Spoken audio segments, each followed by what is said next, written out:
Volkswagen's 01M transmission has unique assembly procedures for both the K1 and B2 clutch packs. As a result of its uniqueness, misassembly frequently occurs, causing a host of possible complaints, such as wrong gear starts, bind-ups, or flared shifts. Pete is in the shop and he's ready to show us how to avoid these very easy misassemblies. Pete? We've had an increasing number of calls on late model Volkswagen and Audi vehicles with the 01M and 01N transmissions regarding harsh 1-2 and 3-4 upshifts, as well as 3-2 coast downshifts. Other complaints include 3-4 flared shifts and bind-ups on the 3-4 shift and reverse. These complaints are all a result of misassembly of the B2 and K1 clutch packs. Let's begin with the K1 clutch. You can follow along by referring to figures 1 and 2. Unlike the Phase 1 K1 drum, the Phase 2 K1 drum has no shaft and must be pressed apart from the K3 drum. Other than this and some dimensional differences, the assembly of the K1 clutch pack is the same for Phase 1 and 2 drums. After the bottom piston, return spring, and top piston and snap ring have been installed, place the wave plate into the drum. Now install a 79 thousandths steel plate. Then install one friction plate and one 57 thousandths steel plate and put the drum aside for now. Place the K1 clutch hub, large diameter end, down on a bench. First, install a top pressure plate onto the hub. Stack the remaining steel and friction plates onto the clutch hub.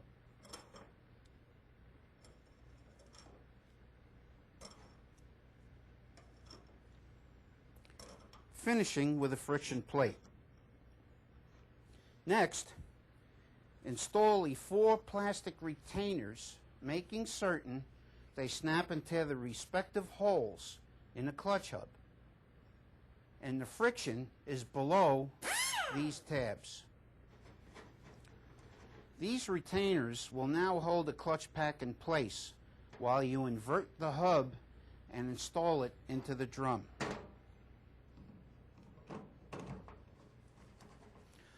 Always replace these retainers because they also act as a bushing for the K3 drum, and you will usually find them broken anyway.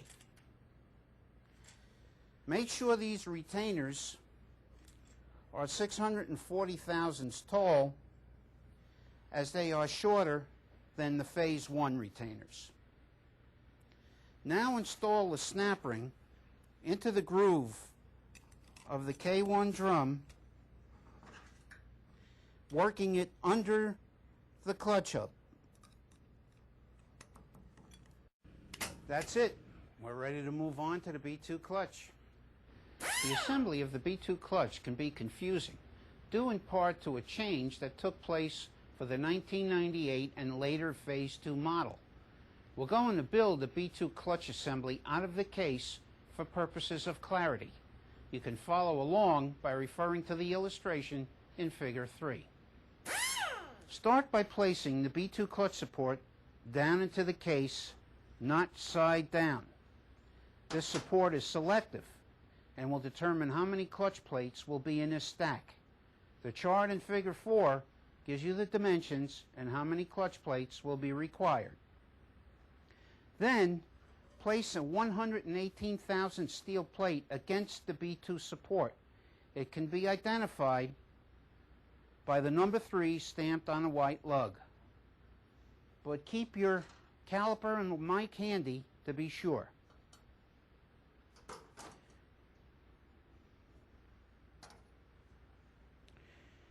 Install the 3 spring caps at this time.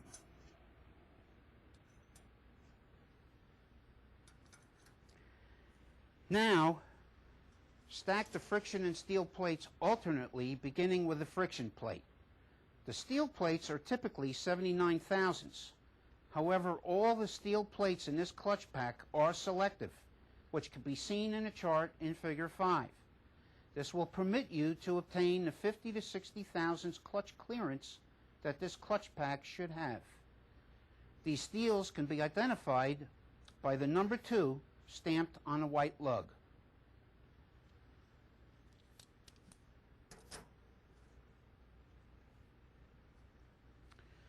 After the last friction plate is installed, stop.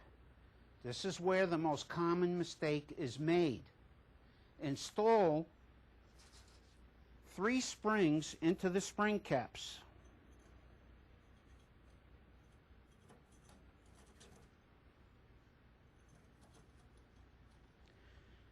Then place the remaining 3 spring caps onto the springs.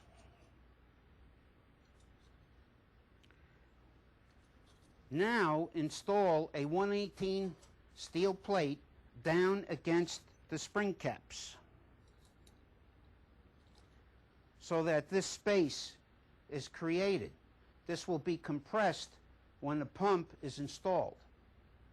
Next, install the 2 shims on top of the previously installed 118,000 steel plate.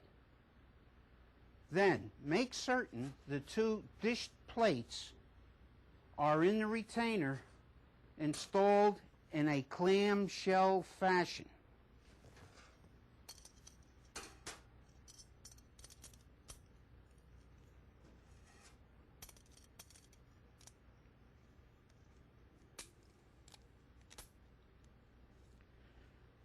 The retainer can be bent slightly along the edge to keep the dish plates in position. Don't overdo it, as the retainer has to fit over the B2 piston of the pump cover. Then install the retainer against the shims with the open side facing up.